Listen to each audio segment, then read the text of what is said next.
Hello everyone, my name is Rigo Ruiz, and for our Tools of the Trade project, I got artificial intelligence. Well, first we have to understand what exactly we mean whenever we say artificial intelligence. The dictionary defines artificial intelligence as the ability of a computer program or machine to think and learn. These processes of learning include the acquisition of information in creating its own set of rules, and through those set of rules, it creates its own form of self-correction. And in doing so, it differentiates itself from other technology forms in that it creates an exponential growth rate because of its own self-correction. It doesn't necessarily need humans from the outside in order to make itself more efficient. And as we're getting into the process and its applications of the teaching sphere, we start to see how exactly it can be used. And one of the biggest things that could be used as far as artificial intelligence goes is that teachers can create styles of teaching made for the individual. So each respective AI piece that's working with the student would have its own teaching style specifically for said student. Now, before we start to believe that AI can solve absolutely all of our world's problems, we need to understand a few rules of thumb. The first is the idea of systematized corrections. And so this means that the teacher needs to act as a sort of check back to whenever the technology seems to either be progressing way too quickly or not quickly enough for the student. And this means that the technology is making sure that it's creating the appropriate questions for the students, and these questions are in line with whatever the curriculum says should be being taught at a given time. The second is the concept of the rate of learning. And what I mean here is to make sure that some students are not getting too far ahead compared to their peers, and some students are not falling too far behind. And of course, the AI will work to create either some kind of incentive program or some kind of disincentive program to do both things. But the goal of AI in this particular avenue is to make sure that all of the students are, for the most part, equally and actively engaged. And the last thing we need to be aware of as it relates to AI is making sure that AI is being used as a cooperation tool for the teacher rather than the teacher using AI to outsource the teaching altogether. And so the teacher needs to make sure that they are the primary teacher in this instance, and more importantly than that, that whenever it comes to AI, that it kind of takes a back seat, that it gives them a little more information on how to teach rather than doing it by itself. So we go into the ideas of how it's being used in a classroom, and to be fair, there's not a lot of literature or instances of AI specifically being used in a classroom. However, there's a lot of articles that talk about how it can be used and how inception programs for these applications are being created. The first idea that's being created is the idea of personalized supplemental teaching. And so this, in layman's terms, is tutoring. You create a personalized tutor for each respective students. So some people learn a lot easier via video, and some people learn a lot easier via audio. And the AI would be able to figure out which student learns easier with whichever particular field. And in doing so, it looks at the areas where the student tends to be deficient. And what it does, it creates some kind of means in order to normalize these students' learning relative to their peers. The next idea on how it could be used is to alert the instructors regarding outliers, performances, and moments. And so what we have here is the instructor would be notified whenever something's completely out of the norm for a student, and oftentimes it could be used as almost an incentive program to have the teacher basically commend the student for doing something that's incredibly well relative to how they've been doing. And that, of course, brings in a lot more engagement from the students and makes them want to basically be involved in the education program as a whole. We'll be getting a little more into how that's one of the biggest problems the education field faces right now.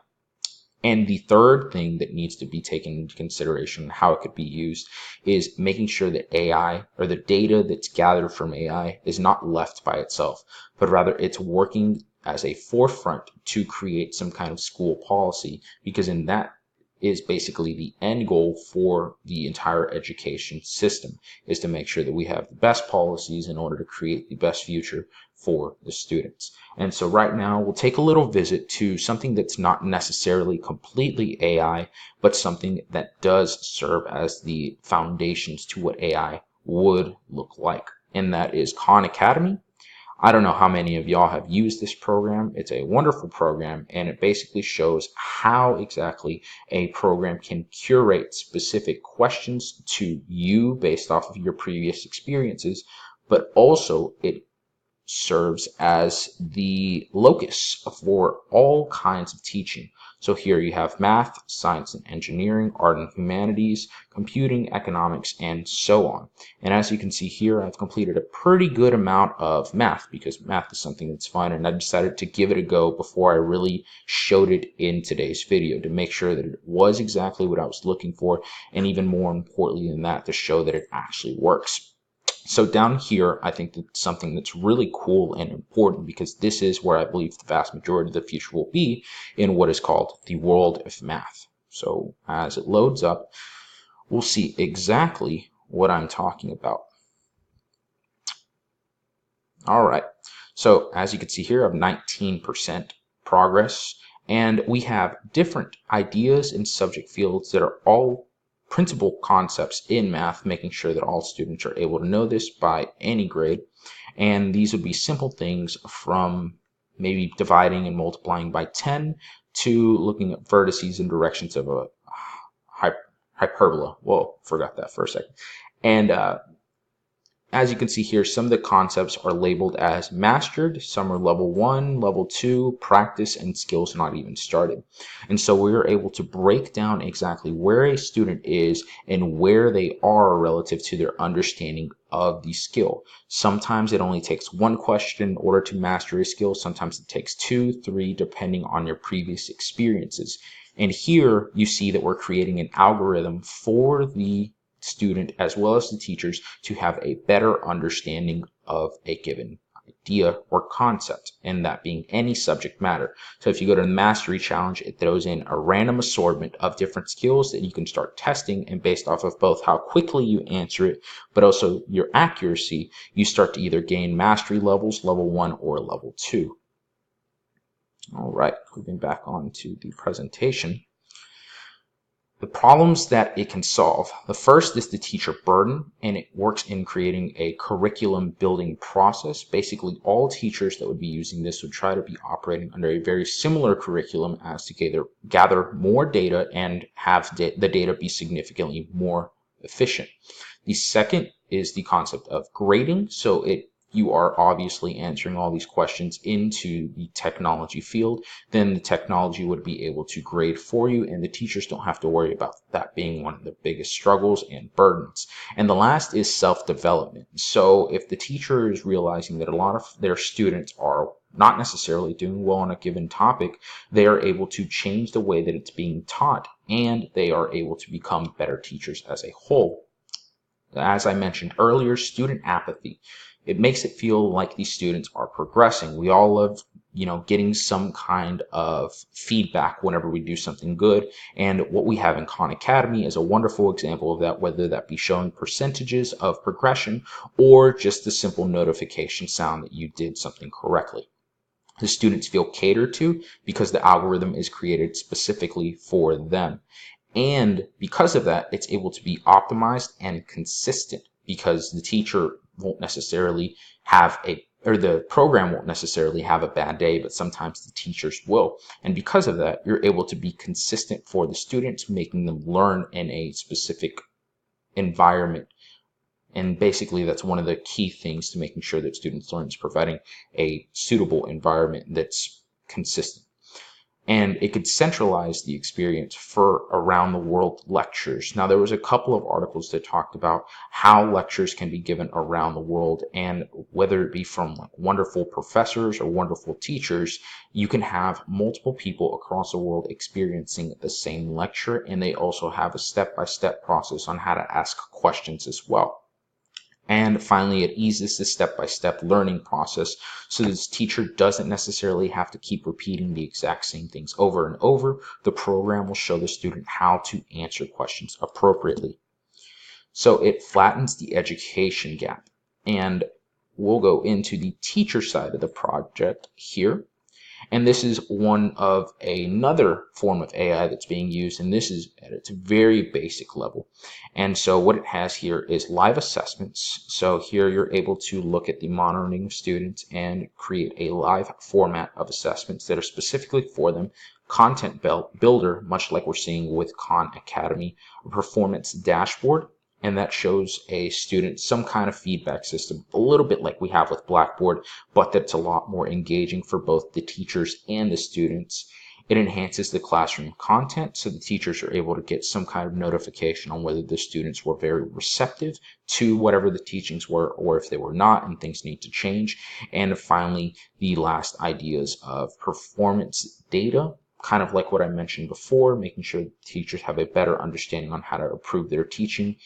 And I think this is a very important aspect of it, in that being exploring independent learning opportunities, giving the power a little bit more in the hands of students and allowing them to really engage in whatever they feel is both interesting and important to them. Okay, and it makes all learning equal. So you're able to get rid of a lot of the problems that we have for specifically school funding as it relates to making sure that all of the teachers are working with the same resources, because we would all be trying to invest in the same programs, making sure that everyone has access to it.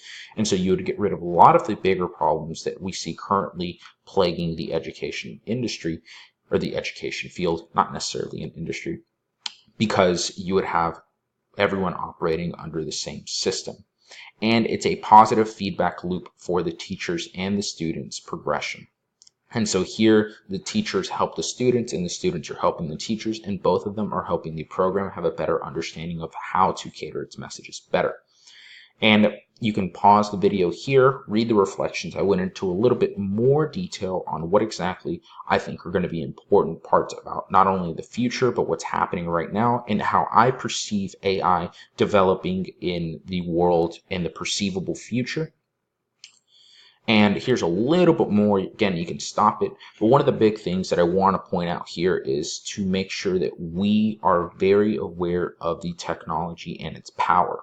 So this technology could easily get out of hand, and we can start doing a lot of the things that I mentioned earlier in that rules of thumb part, where we start basically having the computer teach us. And I don't think that that's a very good process as it relates to education, because teachers become, for the most part, obsolete at that point. But even more importantly than that, we need to make sure that we are controlling where the direction is and where the progression is for our learning, and making sure that we are doing things that behoove us by being significantly more well-versed in all of these programs, whether that means creating our own for our classroom, or more importantly, just having some kind of seminar where you have a really good understanding on how the technology works and how it's creating messages for your students. And finally, we go into the last little section, the necessary works cited, where we go over what exactly I used in order to get my information, and what exactly y'all can look for if y'all have a little bit more interest in this specific field. I highly recommend looking for it for yourselves, because I think that it's going to be something that's incredibly necessary for the future in making sure that we provide the best education for our students. So thank you.